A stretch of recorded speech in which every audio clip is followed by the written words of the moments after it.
करते थे और फिर उससे स्मॉल वाले तक आते थे, राइट। अब उल्टा है, अब तुम्हें स्मॉल वाले का ग्रोथ रेट पता है, तुम्हें ये पता है कि वाई हैट का ग्रोथ रेट 0 है, उससे तुम बाकियों का ग्रोथ रेट निकालने की कोशिश करोगे। वो कैसे करोगे कि तुम बाकियों को वाई हैट के टर्म्स में डिफ़ाइन करोगे। तो बहुत सिंपल सी चीज़ है, हमें पहले पता करना है कि आउटपुट पर वर्कर का ग्रोथ रेट क्या है, राइट।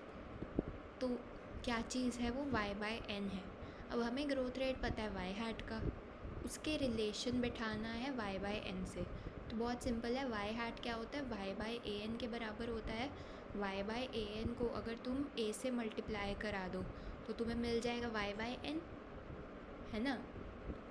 तो y/an को, जिसका रिश्ता बिठाना था y/n के साथ, उसको लिख दिया y हैट और साथ में मल्टीप्लाई में लिख दिया a, राइट। ये हो गया। अब क्या है, अब बहुत सिंपल है, आगे तुमने लिख दिया y is equal to y hat into a. अब तुम्हें अगर इसका ग्रोथ रेट निकालना है तो तुम पहले लॉग ले लो, ठीक है, फिर differentiate with respect to t कर दो, तो 1/y dy/dt आ जाएगा, जो कि है growth rate of y is equal to 0 plus 1/a da/dt आ जाएगा, जो कि है m के बराबर।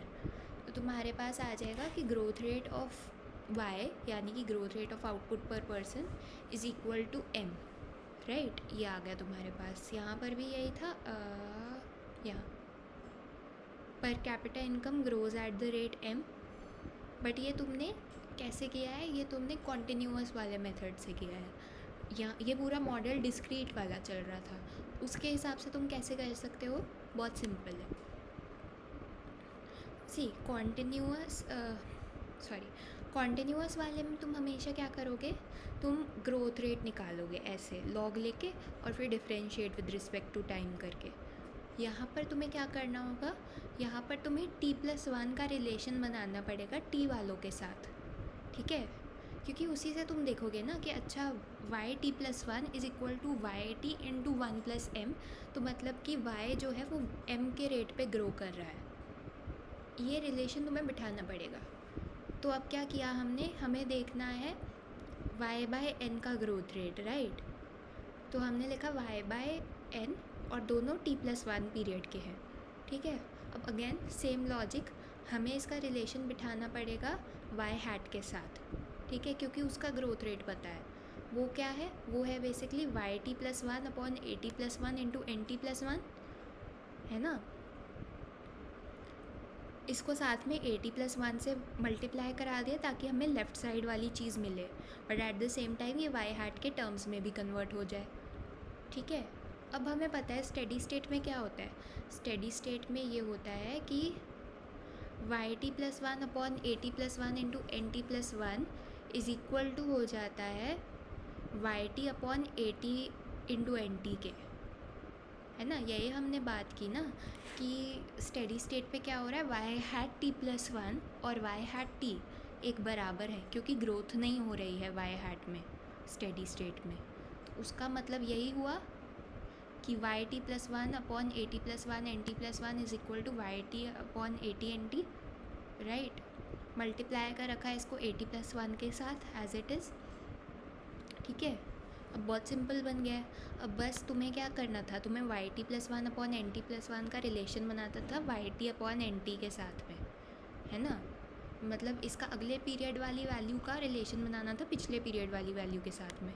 yt/nt इधर लिख दिया, at+1 अपॉन at राइट में लिख लिया, at+1 अपॉन at हमें पता है 1+m के बराबर होता है। तो बस सिंपल, 1+ के साथ में 1 के साथ में प्लस में जो भी होता है वो ग्रोथ रेट होता है। तो ये m जो है ये ग्रोथ रेट है, ठीक है।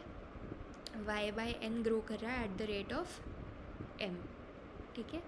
इसी का सिमिलर एक और प्रूफ है, मतलब ये तो बात की ना हमने कि पर कैपिटा इनकम हम m के रेट पे ग्रो कर रही है, 0 रेट पे नहीं ग्रो कर रही जैसे सोलो में कर रही थी।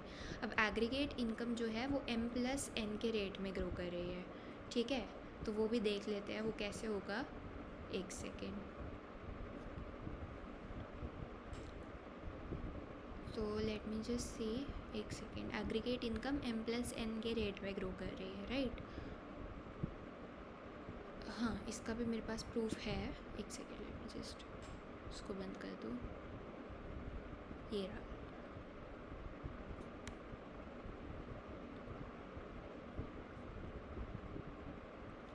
हाँ, तो हमें शो करना है कि वाई टी प्लस वन जो है वो इक्वल टू है Y T into one plus M plus N के, राइट?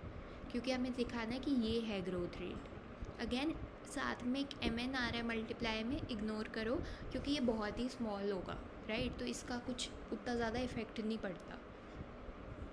अगेन हम शुरू कैसे करेंगे, हमें वाई टी प्लस वन का रिलेशन बनाना है एक तो वाई टी के साथ में, साथ ही साथ हमें जो है रास्ता ये पकड़ना है, रूट ये पकड़ना है कि हमें वाई हैट टी के रास्ते से जाना है क्योंकि उसका ग्रोथ रेट नोन है। तो हमने इसको कन्वर्ट कर दिया वाई हैट टी वाली फॉर्म में, बेसिकली 80 इंटू एन टी से डिवाइड कर दिया। टी प्लस वन है यहाँ पर, मतलब ठीक है, 80 plus one into n t plus one से डिवाइड कर दिया।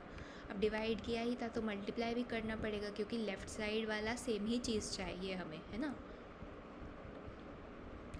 फिर क्या किया, हमें पता है स्टेडी स्टेट में y t plus one upon n t plus one, 80 plus one is equal to Y t upon n t 80, वो कर दिया, ठीक है?